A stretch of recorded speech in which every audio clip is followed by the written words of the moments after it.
America के राष्ट्रपति पद पर डोनाल्ड ट्रंप की 4 साल बाद फिर से वापसी हुई है। ट्रंप ने कमला हैरिस के साथ हुए कांटेदार मुकाबले में जीत दर्ज की।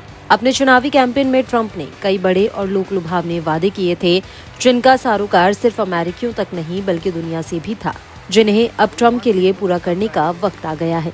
जी हाँ, घरेलू स्तर से इतर वैश्विक मामलों में ट्रंप ने अमेरिका को युद्ध से दूर रखने की बात कही थी। साथ ही 3.25 साल से चल रहे रूस यूक्रेन युद्ध और 1 साल से ज्यादा समय से चल रहे इजराइल गाजा युद्ध को रोकने तक का वादा किया था। ट्रंप ने फ्लोरिडा के वेस्ट पाम बीच में अपनी विक्ट्री स्पीच में कहा कि ये अमेरिका का स्वर्णिम युग होगा। अमेरिका ने हमें अभूतपूर्व जनादेश दिया है, इससे हम अमेरिका को फिर से महान बना सकेंगे। इस दौरान ट्रंप ने जंग को लेकर भी बड़ा बयान दिया है। ट्रंप ने इजराइल और यूक्रेन जंग की तरफ इशारा करते हुए कहा कि मैं युद्ध रोकने जा रहा हूं, अब कोई जंग नहीं होने देंगे। इसके अलावा उन्होंने अपने पिछले कार्यकाल को याद कराते हुए कहा कि हमने 4 के अंदर कोई जंग नहीं लड़ी, हालांकि ISIS को हराया था। डोनाल्ड ट्रंप ने चुनावी कैंपेन में कहा था कि मैं चुनाव जीता तो रूस और यूक्रेन की जंग को 24 घंटे में बंद करा दूंगा।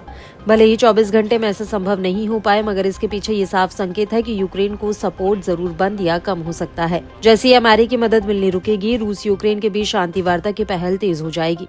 दरअसल नाटो और अमेरिका के दम पर ही यूक्रेन रूस के साथ अब तक युद्ध में टिका हुआ है। बता दें कि ट्रंप वोटर्स तक ये बात पहुंचाने में सफल रहे कि वैश्विक संकटों के लिए बाइडेन प्रशासन पूरी तरह से विफल और कमजोर रहा। बहरहाल ट्रंप की जीत से अमेरिका के दुश्मन ही नहीं बल्कि दोस्त भी परेशान हैं।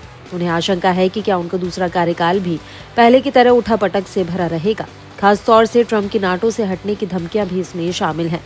नाटो, जो रूस के खिलाफ युद्ध में यूक्रेन की ढाल बना हुआ है, वह भी खासी चिंता में है। ट्रंप ने नाटो सदस्यों के खिलाफ आवाज उठाई है जो सैन्य खर्च में कम योगदान देते हैं। ट्रंप ने पिछले कार्यकाल में चेतावनी दी थी कि वे नाटो में सैन्य खर्च में कमी करने वाले देशों का बचाव नहीं करेंगे, साथ ही रूस को उनके साथ जो चाहे करने के लिए भी प्रोत्साहित करेंगे।